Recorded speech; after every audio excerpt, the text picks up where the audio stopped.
Le ministère de la guérison par Ellen White.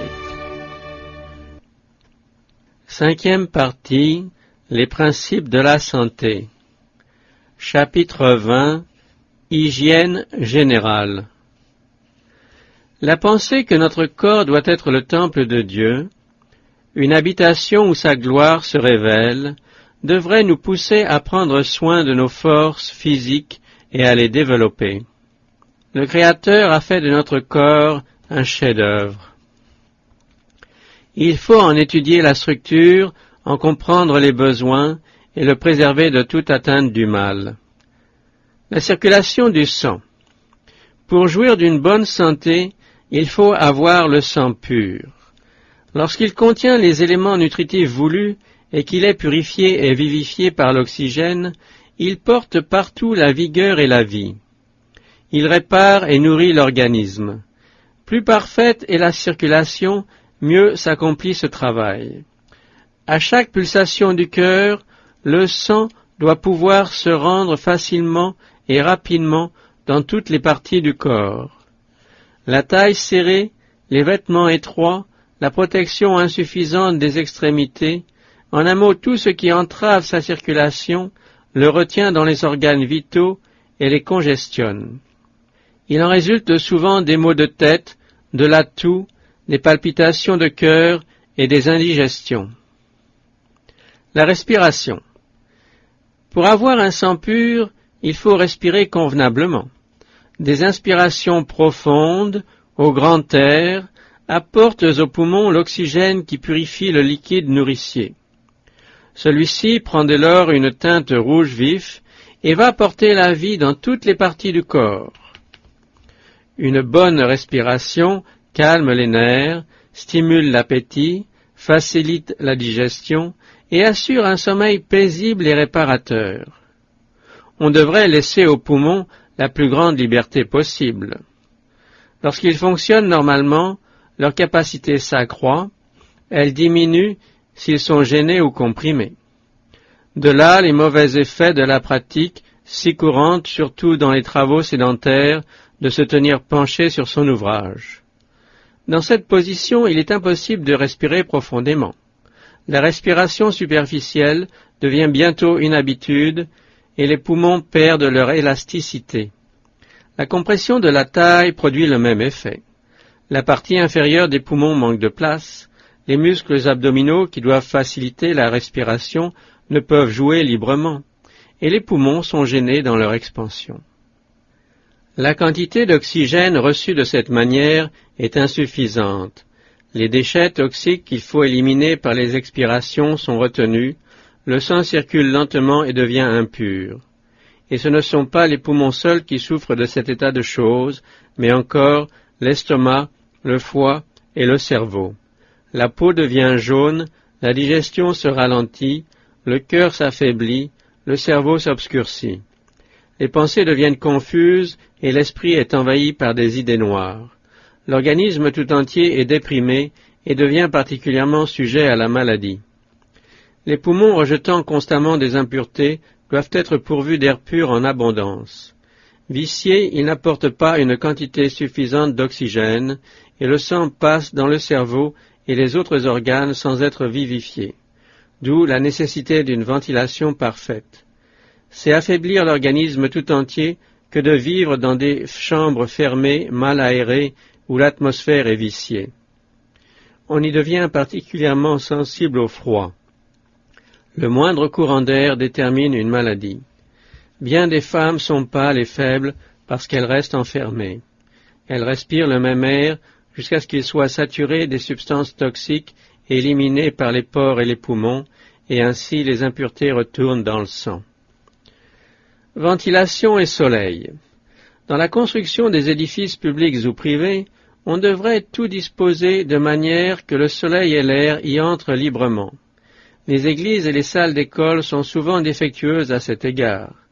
Le manque de ventilation explique l'assoupissement qui détruit l'effet des meilleurs sermons et rend la tâche des maîtres pénible et ingrate.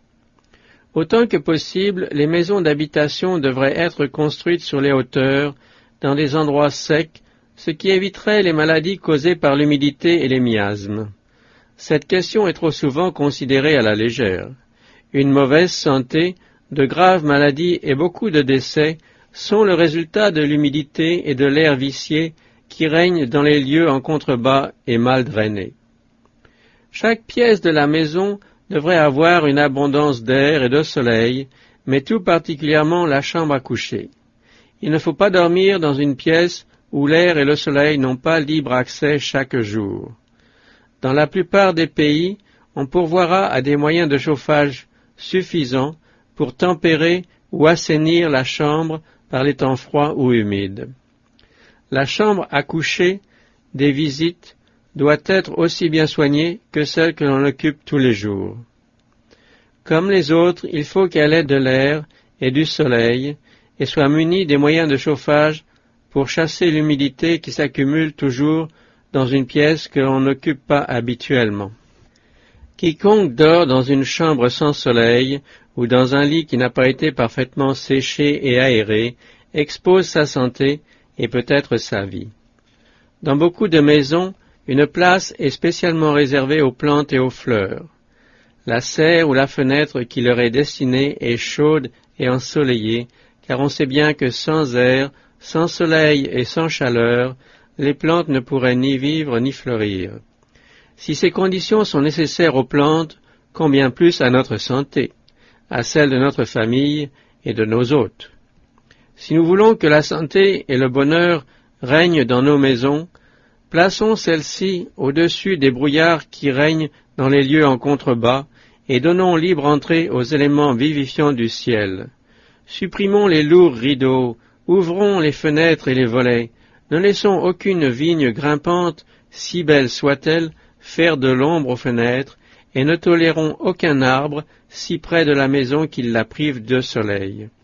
Celui-ci peut faner les draperies et les tapis, ternir les cadres des tableaux, mais il mettra le rose de la santé sur les joues des enfants. Ceux qui ont des personnes âgées à soigner doivent se souvenir qu'elles ont particulièrement besoin de chambres chaudes et confortables. La vigueur décline à mesure que les années s'écoulent, laissant moins de vitalité pour résister aux influences malsaines. C'est pourquoi il faut aux vieillards beaucoup de soleil et d'air pur. Une propreté méticuleuse est essentielle à la santé du corps et de l'esprit. La peau élimine constamment les impuretés de l'organisme. Les millions de pores sont facilement obstrués s'ils ne sont pas tenus en état de propreté parfaite par de fréquents lavages. Les impuretés qui devraient être éliminées par ce moyen vont surcharger d'autres organes excréteurs. Beaucoup de personnes se trouveraient bien de prendre chaque jour, matin ou soir, un bain froid ou tiède. Pris convenablement, ce bain aguerrit contre le froid en accélérant la circulation du sang qui l'amène à la surface de la peau et fortifie l'esprit et le corps. Les muscles deviennent plus souples, l'intelligence plus lucide, le bain exerce ainsi une action sédative sur les nerfs. Il active la digestion, il aide aux fonctions des reins, de l'estomac et du foie, donnant à chacun de ces organes la santé et l'énergie. Il importe que le linge soit propre. Il s'imprègne des impuretés rejetées par les pores. S'il est fréquemment changé et lavé, il rend ces impuretés à la peau et elles passent à nouveau dans le sang. Tout genre de malpropreté expose à la maladie. Les germes morbides abondent dans les coins obscurs et négligés, dans les rebuts putrescibles, l'humidité et la moisissure. Aucun débris végétal, aucun tas de feuilles mortes ne devrait être abandonné près de la maison. Il ne doit y avoir ni saleté ni matière en décomposition à l'intérieur de la maison. Dans les villes considérées comme parfaitement salubres, beaucoup d'épidémies sont dues à des matières en putréfaction laissées aux abords des habitations par des personnes négligentes.